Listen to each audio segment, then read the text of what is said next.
Oniti Oniantuma ayo bisimila DMS TV sanfɛ foli ani tanu b'an kanubaga n'a lamɛnbagaw bɛɛ lajɛlen Mali kɔnɔ ani Mali kɔkan bi ye juma ye janvier kalo tile 23 san 2026 a ka dɔn kibaru ni o wagati selen sani an ka da se an ka bi kunnafonibaw ma ni ka olu dɔw tulo kan an bɛ hakilina jigin k'aw bɛ se ka dɛmɛ ni kunnafoniya kan ni n'a carilen ani ka hakilinaw di hakilina diyɔrɔ la wale kɔfɛ bi kunnafoniba minnu b'an bolo ni ka olu da aw tulo kan dɔw bɛ tali kɛ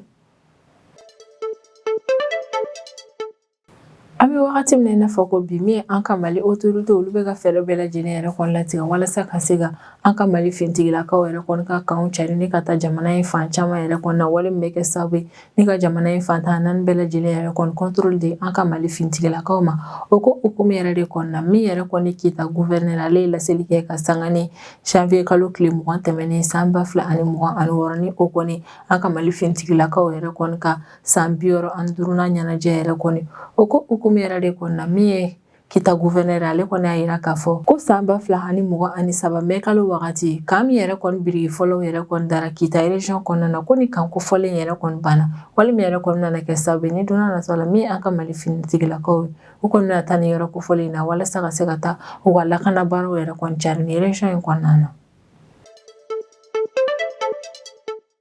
Ka sanga ni an ka Mali fintigilakaw yɛrɛ kɔni ka san 65 anniversaire yɛrɛ kɔni an ka Mali jamana kɔnɔna ni o kɛra tarata tɛmɛnen janvier kalo tile 20 san 2026 min yɛrɛ kɔni ye Centre national de transfusion sanguine yɛrɛ kɔni ni o ye CNTS ma yɛrɛ kɔni ye olu ye tile kelen baara dɔw yɛrɛ kɔni labɛn tile kelen baara min yɛrɛ kɔni kɔnɔna la ɲininen don bɛɛ lajɛlen yɛrɛ kɔni fɛ ko ka taa jeli yɛrɛ kɔni di jeli min yɛrɛ kɔni bɛ di an ka Mali fintigilakaw yɛrɛ kɔni ma ni nin baara in yɛrɛ kɔni kɛra tarata tɛmɛnen janvier kalo tile 20 san 2026 an ka Mali jamana yɛrɛ kɔni kɔnɔna na.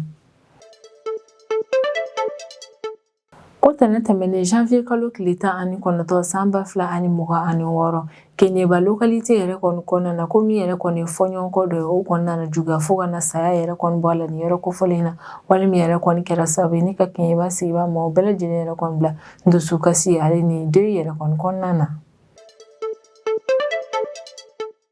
Dɔgɔkun caman kuma jugu fɔw yɛrɛ kɔni kɔfɛ min yɛrɛ kɔni Donald Trump n'ale États-Unis jamana ɲɛmaa ale kɔni balila ka laseli kɛ araba tɛmɛnen janvier kalo tile 21 san 2026 ko min yɛrɛ kɔni ye bɛnkan sɔrɔli ye Groenland ko in yɛrɛ kɔni na k'ala tɛna na mɛn ko kɔni nana kɛ ko wa kun ye sanction ni menace minnu yɛrɛ kɔni fɔ k'a b'o ta ni ko ɲɛsin Europe jamana 8 yɛrɛ kɔni ma ko a y'a ka o sanction ni o menace min yɛrɛ kɔni bila kɛrɛfɛ fo la min wagati min na i n'a fɔ ko bi Donald Trump ye ni kuma min yɛrɛ kɔni fɔ kɛra sababu ye ni ka maaw yɛrɛ kɔni jɔrɔ kosɛbɛ ka maaw yɛrɛ kɔni b'u yɛrɛ ɲininka k'a bɛ ka kuma min yɛrɛ kɔni fɔ ko kuma in yɛrɛ kɔni kɔrɔ sabula ni ma kofɔlen y'a yira k'a fɔ k'ala tɛna na mɛn yɛrɛ kɔni ko bɛnkan yɛrɛ kɔni nana sɔrɔ Groenland ko yɛrɛ kɔni kan nka a ma sɔn ka walawalali kɛ ni bɛnkan ko in yɛrɛ kɔni na min sɔrɔla Groenland ko yɛrɛ kɔni na min wagati min na i n'a fɔ ko bi. Kari tɛmɛnen janvier kalo tile 18 san 2026 terrain fila minnu yɛrɛ kɔni ɲɔgɔn kunbɛn Espagne jamana kɔnɔna na kɛrɛnkɛrɛnnenya la Adamiz localité fanfɛla yɛrɛ kɔnɔna ni nin yɛrɛ kofɔlen bɛ yen Cordoba province de kɔnɔna na ni nin yɔrɔ nin bɛɛ lajɛlen yɛrɛ kɔni bɛ Espagne sud yan fanfɛla yɛrɛ de kɔni fɛ a yɛrɛ k'a fɔ ko terrain fila minnu yɛrɛ kɔni ɲɔgɔn kunbɛn don kofɔlen yɛrɛ kɔni na ni yàrá ye kofɔlen yɛrɛ kɔni sanfɛ ko wale yɛrɛ kɔni ma to kɔlɔlɔ ta in ka da k'a kɛra sababu ye ni ka maa caman yɛrɛ de kɔni bɔnɛ ani na a don yɛrɛ kɔni ni bi cɛ min Espagne autorité ma o y'a yira k'a fɔ ko dɔ bɛ ka fara bilaw yɛrɛ de kɔni kan ka da kan halisa u bɛ maaw yɛrɛ kɔni su ɲinini na terrain nin yɛrɛ kɔni dugumana na ni kunnafoniba ne bɛ an bolo kɔrɔ bi an bɛna minnu walawala aw ye bi don kibaru kɔnɔna na. An ka Mali autorité sanga ani wagati olu kɔni cɛsirilen don fɛrɛ bɛɛ lajɛlen yɛrɛ kɔni latigɛli la walasa Mali fantan ani naani bɛɛ lajɛlen yɛrɛ kɔni ka se ka kɛ Mali jamana kɔnɔdenw ta ye o walasa o wale yɛrɛ kɔni ka se ka lawaleya yɛrɛ kɔni min yɛrɛ kɔni an ka Mali autorité olu ye fɛrɛ mun yɛrɛ kɔni sɔrɔ o de ye ka fɛrɛ latigɛ ni ka kanw yɛrɛ kɔni caya jamanaw kɔnɔna na wale min bɛ kɛ sababu ye ni ka fintigilakaw yɛrɛ kɔni kɛ jamana fantan naani bɛɛ lajɛlen yɛrɛ kɔnɔna o ko hukumu yɛrɛ de kɔnɔna ko kan min baara yɛrɛ kɔni kun bɛ sen na kita région yɛrɛ kɔni kɔnɔna na ko ka militaire yɛrɛ kɔni baara banna don tɛmɛnenw na. Ni kunnafoniya yɛrɛ kɔni laseli kɛra tarata tɛmɛnen janvier kalo tile 20 san 2026 kita gouverneur yɛrɛ de kɔni fɛ. Wa kita gouverneur kɔni bɛ laseli kɛ wagati min na o y'a sɔrɔ min yɛrɛ kɔni an ka Mali fintigilakaw yɛrɛ kɔni ka anniversaire 65 ye o ɲɛnajɛ baaraw yɛrɛ kɔni kun bɛ ka kɛ de. Ko ni ka militaire min yɛrɛ kɔni jɔra kita région yɛrɛ kɔni kɔnɔna na ko ka militaire yɛrɛ kɔni bonya ye hectare 500 de ye. Ko wa kan yɛrɛ kɔni kɔnɔna na an ka Mali fintigilaka minnu yɛrɛ kɔni na ta bila yen nɔ o ye régiment d'infanterie motorisée 75 maaw yɛrɛ de kɔnɔna na don ni kan kofɔlen yɛrɛ kɔni kɔnɔna na. Ko ni kan min yɛrɛ kɔni dilen filɛ nin ye régiment d'infanterie motorisée 75 maaw yɛrɛ kɔni ma kan yɛrɛ kɔni nana kɛ sababu ye ne ni fintigilaka ninnu yɛrɛ kɔni bɛ se ka u ka jamana lakana baaraw yɛrɛ kɔni kɛ kita région fantan naani bɛɛ lajɛlen kɔnɔna na. Ko wa wale yɛrɛ kɔni nana kɛ sababu ye ni kita sigibaa maaw yɛrɛ kɔni ka lakanako tɔ bɛna sinsin kosɛbɛ ka d'a kan min yɛrɛ kɔni fintigilakaw ka bolofara dɔ o kɔni nana ta sigi yen nɔ walasa ka se ka jamana kɔnɔdenw n'u bololafɛnw yɛrɛ kɔni ka lakana sabati sanga ani wagati région in kɔnɔna na. Kita gouverneur yɛrɛ kɔni ka kɔrɔfɔ la ko ni kan min yɛrɛ kɔni dayɛlɛlen filɛ nin o b'a yira k'a fɔ ko min yɛrɛ kɔni fintigilakaw ye k'u bɛna taa o yɔrɔ kofɔlen na ko wale yɛrɛ kɔni nana kɛ sababu ye ni kita sɔrɔ ko yɛrɛ kɔni bɛ yiriwa ka d'a kan lakana bɛna sabati yɔrɔ kofɔlen in na sabula min yɛrɛ kɔni fintigilakaw olu bɛ yen nɔ o yɛrɛ de kɔni na population olu b'u ka taa ni ka segin u ka feere ale n'u ka baaraw bɛɛ lajɛlen yɛrɛ kɔni kɛ hakili ale ni basigi yɛrɛ kɔni kɔnɔna na ko wale yɛrɛ kɔni fɛnɛ nana kɛ sababu ye ni kita sɔrɔ ko yɛrɛ kɔni bɛ yiriwa kosɛbɛ wa kita sigibaaw yɛrɛ kɔni olu b'u ka ɲɛnamaya yɛrɛ kɔni kɛ bɛn ale ni kelenya kɔnɔna na u ka région yɛrɛ kɔni kɔnɔna na fɛnɛ. Hakilila jiginna san 2023 mai kalo wagati yɛrɛ de kɔni min ni ka militaire yɛrɛ kɔni biriki fɔlɔ ye o kɔni dara o wagati yɛrɛ kɔnɔna na wa y'a ye k'a fɔ san 2026 daminɛ yɛrɛ kɔnɔna min ni ka militaire yɛrɛ kɔni o banna ni yɔrɔ in na an bɛ foliba kɛ ni ka ɲɛsin an ka Mali autorités yɛrɛ kɔni ma ka yir'u la k'a fɔ k'an bɛ k'a ye k'a fɔ k'u b'u k'u cɛsiri ka fɛɛrɛ bɛɛ lajɛlen tigɛ walasa ka se ka jamana in yɛrɛ kɔni lakana sabati ka d'a kan sanga ani wagati o bɛ an ka Mali fintigiw yɛrɛ kɔni dagasigiyɔrɔw yɛrɛ kɔni labɛn jamana in région kɔnɔna na wale min yɛrɛ kɔni bɛ kɛ sababu ye ni jamana kɔnɔdenw yɛrɛ kɔni n'u bololafɛnw yɛrɛ kɔni ka lakana bɛ sabati sanga ani wagati. Ka sanga ni an ka Mali fintigilakaw yɛrɛ kɔni ka san 65 anniversaire yɛrɛ kɔni ni o bɛnna tarata tɛmɛnen ma janvier kalo tile 20 san 2026 min yɛrɛ kɔni ye Centre national de transfusion sanguine maaw ye ni o ye CNTS maaw yɛrɛ kɔni ye olu ye tile kelen baara dɔ yɛrɛ kɔni labɛn tile kelen baara min yɛrɛ kɔni kɔnɔna na kun laɲininen don maaw yɛrɛ kɔni fɛ k'u ka taa jeli yɛrɛ kɔni di jeli min yɛrɛ kɔni bɛ taa ni ka di an ka Mali fintigilakaw yɛrɛ kɔni ma u ka baarako hukumu kɔnɔna na. Centre national de transfusion sanguine maaw yɛrɛ kɔni ni tile kelen baara min yɛrɛ kɔni labɛn o wale yɛrɛ kɔni kɛ kun de walasa ka se ka yira an ka Mali fintigilakaw la k'a yira k'a fɔ ko min ye jamana kɔnɔdenw ye k'u ka jukɔrɔmadenw yɛrɛ kɔni bɛ wuli ko wa jamana kɔnɔdenw yɛrɛ kɔni se ye fɛn fɛn walasa ka se ka an ka Mali fintigilakaw yɛrɛ kɔni ka baara nɔgɔya u bolo k'u bɛ o yɛrɛ kɔni kɛ sanga ani wagati. Jeliden yɛrɛ kɔni kun bɛ ka kɛ yɔrɔ min yɛrɛ kɔni na o département ɲɛmaa ni o ye Dr Jakarija Konate yɛrɛ kɔni ye ale kɔni bɛ hakililajigi yɛrɛ kɔni kɛ k'a yira k'a fɔ ko bɛɛ yɛrɛ kɔni tɛ se ka jeli yɛrɛ kɔni di nin ko hukumu yɛrɛ kɔni na ko walasa i ka se ka jeli yɛrɛ kɔni di ko f'i ka kɛ lahalaya dɔw yɛrɛ de kɔni kɔnɔna na o lahalaya dɔw yɛrɛ kɔni ye i ka kɛ maa kɛnɛma ye i si yɛrɛ kɔni dɔgɔyalen ka kɛ san 18 ye i giriya yɛrɛ kɔni dɔgɔyalen ka kɛ kilogramme 55 yɛrɛ kɔni ye. Dr Jakarija Konate yɛrɛ kɔni ka kumaw yɛrɛ kɔni kɔnɔna na a bɛ bilasiralikan dɔw yɛrɛ kɔni di ko ni yɛrɛ kɔni tilala jeli la i kan ka ko minnu yɛrɛ kɔni kɛ walasa ka se ka i ka kɛnɛyako yɛrɛ kɔni tɔ sabati ko n'i tilala jeli yɛrɛ kɔni na i k'i jija i ka dumuni yɛrɛ kɔni kɛ hakɛya la ko sanga ani wagati i ka to ka ji yɛrɛ kɔni min min fɛnɛ ye tile kɔrɔla yɛrɛ kɔni k'i kana na mɛn o kɔrɔla la min ye docteur ale kɔni y'a yira k'a fɔ ko n'i kɔni tilala jeli yɛrɛ kɔni na ka kan i ka nin fɛn nin yɛrɛ kɔni labaara walasa i kɛnɛma yɛrɛ kɔni ka se ka to. Dr Jakarija Konate ka kumaw yɛrɛ kɔni kɔnɔna na a bɛ sinsin koba dɔ yɛrɛ kɔni ka y'a yira k'a fɔ ko maa kelen yɛrɛ kɔni ka jeli dilen bɛ se ka maa 3 yɛrɛ kɔni ni kisi an bɛ wagati min na i n'a fɔ ko bi o yɛrɛ de kɔni na a b'a laɲini bɛɛ lajɛlen yɛrɛ kɔni fɛ ko sanga ani wagati an ka to k'an baara yɛrɛ kɔni kɛ jeli yɛrɛ kɔni ka d'a kan maa kelen bɛ jeli min yɛrɛ kɔni di o bɛ se ka maa 3 yɛrɛ de kɔni kisi. Maa minnu yɛrɛ kɔni fɛnɛ ye ŋaniya ta ni ka taa jeli yɛrɛ kɔni di walasa o ka se ka di an ka Mali fintigilakaw yɛrɛ kɔni ma o dɔ ka kɔrɔfɔ la ni ale tɔgɔ yɛrɛ kɔni Usman Bari ale y'a yira k'a fɔ ko ni maa kɔni taara i jeli yɛrɛ kɔni di a b'i n'a fɔ i bɛ ka adamaden dɔw yɛrɛ de kɔni ni kisi an bɛ wagati min na i n'a fɔ ko bi ko yɛrɛ de kɔni na ale b'a laɲini a jamana kɔnɔden tɔɲɔgɔnw yɛrɛ kɔni fɛ kɛ an k'an ka bolodi ɲɔgɔnma yɛrɛ kɔni caya min fɛnɛ ye jukɔrɔmadenw yɛrɛ kɔni an k'o kɛ ni ka ɲɛsin an ka Mali fintigilakaw yɛrɛ kɔni ma ka sanga ni u ka cɛsiri baaraw yɛrɛ kɔni ni o baara in yɛrɛ kɔni ye fɛɛrɛlatigɛ de walasa ka se ka Mali jamana kɔnɔdenw yɛrɛ kɔni lakana sabati ni Mali fantan a naani bɛɛ lajɛlen yɛrɛ kɔni lakana sabatili yɛrɛ kɔni ni yɔrɔ in yɛrɛ kɔni fɛnɛ na an bɛ welemada kɛ ni ka ɲɛsin Mali jamana kɔnɔdenw yɛrɛ kɔni ma kan bɛ wagati min na i n'a fɔ ko bi min yɛrɛ kɔni Mali jamana ye a kɔni bɛ kɛlɛ de la ko ka sanga ni o kɛlɛko yɛrɛ kɔni min ye jamana fintigilakaw yɛrɛ kɔni sanga ani wagati olu b'u cɛsiri kɛlɛkɛyɔrɔ yɛrɛ kɔni na walasa ka se ka jamana yɛrɛ kɔni lafasa ko min yɛrɛ kɔni an population yɛrɛ kɔni ko min anw tɛ se ka taa kɛlɛ yɛrɛ kɔni kɛ u nɔ an bɛ se ka ko min yɛrɛ kɔni kɛ u ye o de ye ka taa jeli yɛrɛ kɔni di u ma walasa n'u yɛrɛ kɔni mako jɔra a la u bɛ se ka jeli yɛrɛ kɔni sɔrɔ o yɛrɛ de kɔni an b'a laɲini bɛɛ lajɛlen yɛrɛ kɔni fɛ ko sanga ani wagati an ka to ka taa jeli yɛrɛ kɔni di walasa an bɛ se ka jɛ ɲɔgɔn fɛ ni ka an ka Mali fintigilakaw yɛrɛ kɔni dɛmɛ u ka jamana lakanani baaraw yɛrɛ kɔni na sanga ani wagati. Ko tɛnɛ tɛmɛnen janvier kalo tile 9 san 2026 fɔɲɔgɔnkɔ dɔw kɔni kɛra sababu ye ni ka Keɲeba cercle mɔgɔw yɛrɛ kɔni bɛɛ lajɛlen yɛrɛ kɔni bila deuil la. Mɔgɔ ya fara village yɛrɛ kɔni kɔnɔna na ni nin ye village ye min ni Keɲeba ville yɛrɛ kɔni tɛ tɛmɛ kilomètre 10 ani kɔ dɔɔni yɛrɛ kɔni bɔɲɔgɔn kan. Ko min yɛrɛ kɔni cousin maw yɛrɛ kɔni ka ɲɔgɔn ye dɔ yɛrɛ kɔni ni o kun dabɔra yɛrɛ kɔni walasa u ka se ka ɲɔgɔn ye yɛrɛ kɔni ka kuma ɲɔgɔnya tɛmɛ u ɲɔgɔn cɛ la ka d'a kan u famana yɛrɛ kɔni ko o ɲɔgɔn ye yɛrɛ kɔni nana falen kojuguba dɔ yɛrɛ kɔni na ni kana kɛ sababu ye fo ka maa dɔ yɛrɛ kɔni fatuli bɔ a ko la. Sɛgɛsɛgɛli baara fɔlɔ yɛrɛ kɔni y'a yira k'a fɔ ko tɛnɛ tɛmɛnen janvier kalo tile 19 san 2026 tilengafɛ la nɛgɛ kaɲɛ 14 wagati ko min ye Fasirima Sisogo ye ni ale kɔni bɛ baara kɛ damada la ni ma ko fɔlen k'a si bɛ san 45 yɛrɛ de kɔnɔ na wa sigiyɔrɔ bɛnnen don Keɲeba localité yɛrɛ de kɔni ma k'ale kɔni wulila ni ka bɔ a ka so k'a fɔ k'a bɛ taa bɔ a cousin yɛrɛ kɔni na a ka yɔrɔ la. Wagati min Fasirima Sisogo yɛrɛ kɔni bɛ se a ka cousin yɛrɛ kɔni ka so a taara sɔrɔ cousin yɛrɛ kɔni sigilen no da yɛrɛ kɔni na tɛ wuli de la ko yɛrɛ kɔni kelen min ye Fasirima Sisogo in yɛrɛ kɔni ale ye a sigi a cousin yɛrɛ kɔni fɛ ni ka baro yɛrɛ kɔni kɛ ko k'u to baro yɛrɛ kɔni na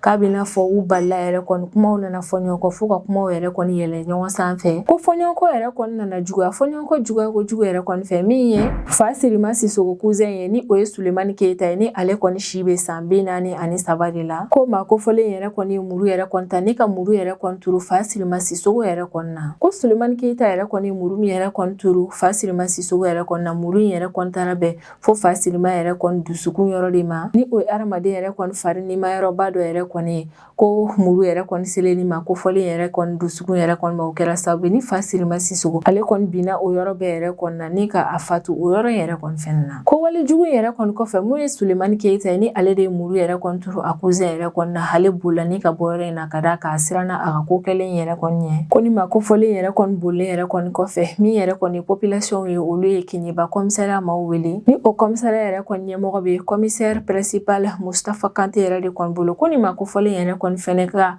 commissariat maaw yɛrɛ kɔni wele ale y'a ka cɛdenw yɛrɛ kɔni lawuli walasa ka se ka fɛɛrɛ latigɛ min yɛrɛ kɔni ye Sulemani Keyita ye ka boloda ale yɛrɛ kɔni ka teliya la ko commissaire ka cɛdenw yɛrɛ kɔni talen se fagalikɛyɔrɔ in yɛrɛ kɔni na u ye kunnafoniya minnu yɛrɛ kɔni sɔrɔ yɔrɔ in yɛrɛ kɔni na o kɛra sababu ye n'u sera ka u boloda Sulemani Keyita yɛrɛ kɔni ka wale in yɛrɛ kɔni dugusajɛ ni o bɛnna tarata ma janvier kalo tile 20 san 2026 ko wa u taara bɔ Sulemani Keyita yɛrɛ kɔni ka localité dɔ yɛrɛ kɔni la localité min yɛrɛ kɔni ni Keɲeba cercle yɛrɛ kɔni bɛ kilomètre 45 yɛrɛ de kɔni na ko kabini commissariat maaw yɛrɛ kɔni u bolo da Sulemani Keyita yɛrɛ kɔni ka u y'ale minɛ ni ka taa n'a ye commissariat yɛrɛ kɔni na ko wa donna nataw yɛrɛ kɔni na mun ye Sulemani Keyita yɛrɛ kɔni ale bɛna taa jaabi kɛ ni ka ɲɛsin a ka nin wale jugu in yɛrɛ kɔni ma an ka kiiri tigilamaw yɛrɛ kɔni ɲɛma walasa ni ɲankili min yɛrɛ kɔni ka kan o ka se ka d'a kan donna nataw la k'an kɔni bɛ wagati min na i n'a fɔ ko bi Keɲeba commissariat maaw yɛrɛ kɔni kɛmɛ ni ka sɛgɛsɛgɛli baara dɔw yɛrɛ kɔni daminɛ walasa wale min yɛrɛ kɔni nana kɛ sababu ni Sulemani Keyita ale kɔni ye muru ta ni ka o turu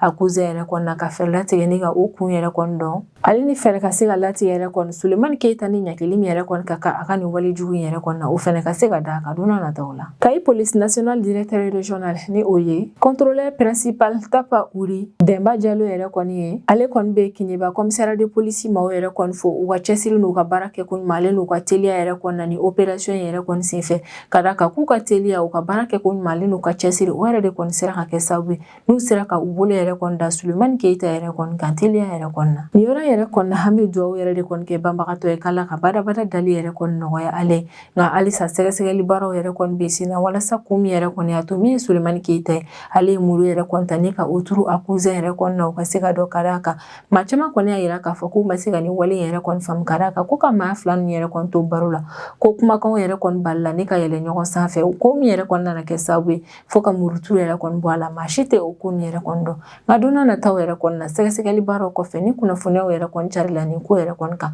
an bɛna o kunnafoniyaw kɔni da aw fɛnɛ kulo kan teliya yɛrɛ kɔni na cogo min aw fɛnɛ bɛ se ka faamuyali yɛrɛ kɔni sɔrɔ a la.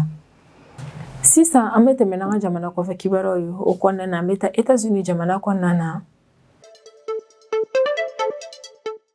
Dɔgɔkun caman kuma jugu fɔ yɛrɛ kɔni kɔfɛ min ye Donald Trump ye n'ale États-Unis jamana ɲɛmaa yɛrɛ kɔni ale balila ni ka laseli kɛ araba tɛmɛnen janvier kalo tile 21 san 2026 ko ala tɛna na mɛn yɛrɛ kɔni k'u bɛna bɛnkan yɛrɛ kɔni sɔrɔ Groenland ko yɛrɛ kɔni kan ko wa ale Donald Trump yɛrɛ kɔni kun kɛmɛ ni ka menace min kɛ ni ka ɲɛsin Europe jamana 8 yɛrɛ kɔni ma ni o menace yɛrɛ kɔni kun bɛ droit de douane ko yɛrɛ de kɔni kan k'a bɛna na a ka o menace nin yɛrɛ kɔni bila kɛrɛfɛ fɔlɔ an bɛ wagati min na i n'a fɔ bi Donald Trump yɛrɛ kɔni kɛlen ni ka laseli yɛrɛ kɔni kɛ a yirala k'a fɔ ko min yɛrɛ kɔni Danemark ka population ye ni nin yɔrɔ kofɔlen yɛrɛ de kɔni ka colonie ye Groenland yɛrɛ kɔni ko Danemark sigibaa maaw yɛrɛ kɔni y'a yira k'a fɔ ko Donald Trump ye laseli min yɛrɛ kɔni kɛ ko o kɔni ye olu lafiya dɔɔni ko nka o n'a tɔw olu bɛ ka siran halisa min yɛrɛ kɔni ye Groenland sigibaa maaw yɛrɛ kɔni olu fɛnɛ y'a yira k'a fɔ k'u kɛlen ni ka Donald Trump yɛrɛ kɔni ka nin kuma in yɛrɛ kɔni mɛn ko olu kɔni bɛ ka sigasiga ko in yɛrɛ kɔni na mɛ wagati min na i n'a fɔ ko bi nka min yɛrɛ kɔni ye OTAN ɲɛmaa ale kɔni y'a yira k'a fɔ k'u ni Donald Trump yɛrɛ kɔni ka kumaw yɛrɛ kɔni kɔnɔna na Groenland ko yɛrɛ kɔni kan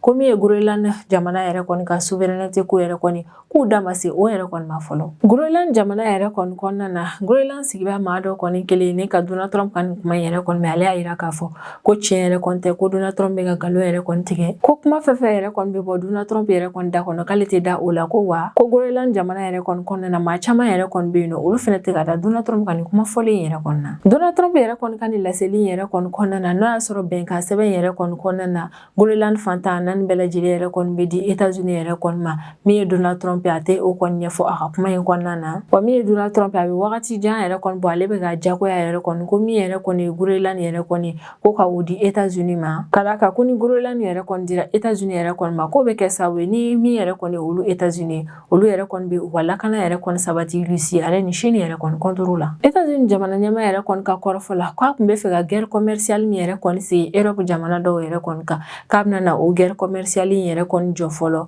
ko wa a tɛna na bin ka nin wale fɛnɛ kɛ ni ka ɲɛsin Groenland jamana ma Donald Trump yɛrɛ kɔni kelen ni ka laseli yɛrɛ kɔni kɛ Danemark ka ministre des affaires étrangères o kɔni y'a yira k'a fɔ ko Donald Trump yɛrɛ kɔni nin kuma minnu yɛrɛ kɔni fɔ k'o ye kuma ɲuman ye ko wa a bɛ se ka mɔgɔ yɛrɛ kɔni jigi tugu nka min fɛnɛ ye Danemark ministre des affaires étrangères yɛrɛ kɔni bɛnkan sɛbɛn kɛrɛnkɛrɛnnen min yɛrɛ kɔni nana tɛmɛ États-Unis ale ni Groenland ko yɛrɛ kɔni na min yɛrɛ kɔni ye Danemark ka ministre des affaires étrangères yɛrɛ kɔni a tɛ walawalali kɛ o bɛnkan sɛbɛn yɛrɛ kɔni kɔnɔfɛnw na min OTAN ɲɛmaa ye ni o ye Mark Rutte yɛrɛ kɔni ye ni Donald Trump yɛrɛ kɔni y'a yira k'a fɔ ko bɛnkan sɛbɛn min yɛrɛ kɔni nana kɛ Groenland ko yɛrɛ kɔni na ko o kuma ɲɔgɔnya tɛmɛna ale ni o yɛrɛ kɔni ni ɲɔgɔn cɛ la Mark Rutte kɔni y'a yira k'a fɔ ko ni bɛnkan sɛbɛn min yɛrɛ kɔni nana kɛ États-Unis yɛrɛ kɔni kɔnɔna na Groenland ko yɛrɛ kɔni kan ko a baara tɔ yɛrɛ kɔni ka ca kosɛbɛ ɲani bɛnkan sɛbɛn yɛrɛ kɔni kɔnɔnafɛnw bɛ ban min yɛrɛ kɔni ye Donald Trump ale kɔni y'a yira k'a fɔ ko bɛnkan sɛbɛn min yɛrɛ kɔni nana sɔrɔ Groenland ko yɛrɛ kɔni kan ko wariko kuma yɛrɛ kɔni tɛ ka fɔ négociation yɛrɛ kɔni na nka Groenland yɛrɛ kɔni nana di États-Unis yɛrɛ kɔni ma cogo min na min ye Donald Trump ye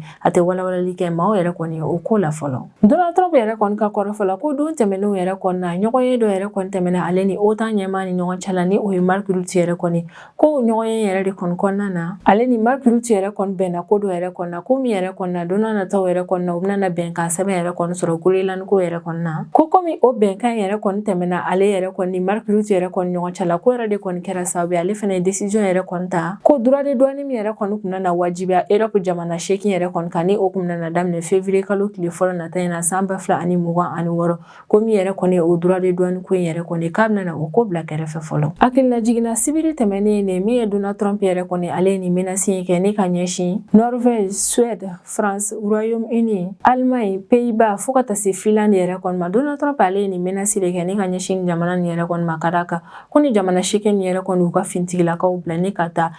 Greenland yɛrɛ kɔni jamana kɔnɔna na ka sɔrɔ u bɛ ka taa kun min yɛrɛ kɔnɔna min ye Donald Trump ale kun t'o dɔn o yɛrɛ de kɔnɔna Donald Trump ale kun ye menace kɛ ni ka ɲɛsin jamana 8 nin yɛrɛ kɔni ma k'a bɛ droit de douane yɛrɛ kɔni wajibiya u kan u ka nin ko kɛta in na wa min yɛrɛ kɔni Donald Trump yɛrɛ kɔni a ye hakilisigi kuma fɔ maa caman yɛrɛ kɔni k'a yira k'a fɔ k'a tɛna na fanga yɛrɛ kɔni utiliser walasa ka se ka Greenland yɛrɛ kɔni minɛ nka Greenland yɛrɛ kɔni jamana kɔnɔna na Greenland sigibaa maaw yɛrɛ kɔni y'a yira k'a fɔ k'an bɛ wagati min na i n'a fɔ ko bi ko min yɛrɛ kɔni ye Greenland ko bɛ ka taa hakɛ min yɛrɛ kɔnɔna ko o tɛ ka olu yɛrɛ kɔni ɲɛ minɛ kosɛbɛ Greenland sigibaa caman kɔni y'a yira k'a fɔ ko Greenland ye Greenland jamana kɔnɔdenw de ta ye ko maa si tɛ se k'a fɔ k'i bɛna na Greenland yɛrɛ kɔni minɛ i n'a fɔ cogo min ka di ye ko wa maa si tɛ se ka n'a fɔ k'i bɛna Greenland yɛrɛ kɔni minɛ kun foyi yɛrɛ kɔnɔna ka d'a kan Greenland yɛrɛ kɔni ye Greenland jamana kɔnɔdenw de ta ka kan olu yɛrɛ de kɔni kan wa sini ɲɛsigi yɛrɛ kɔni décider Greenland sigibaa dɔ fana y'a yira k'a fɔ ko a yamaruya tɛ OTAN maaw yɛrɛ kɔni bolo ka négociation foyi yɛrɛ kɔni kɛ Greenland ko yɛrɛ kɔni na ka sɔrɔ Greenland maaw yɛrɛ kɔni tɛ a ko la ko foyi tɛ se ka kɛ Greenland yɛrɛ kɔni kan ka sɔrɔ Greenland yɛrɛ kɔni tɛ yen nɔ fɛnɛ ni ko ye Greenland député dɔ yɛrɛ de kɔni ka kuma fɔlen n'ale kɔni y'a yira k'a fɔ tuguni ko k'a fɔ ko min yɛrɛ kɔni ye OTAN ye k'ale da yɛrɛ kɔni bɛ don Greenland ko walima Greenland yɛrɛ kɔni ka dugu jukɔrɔ nafolo yɛrɛ kɔni na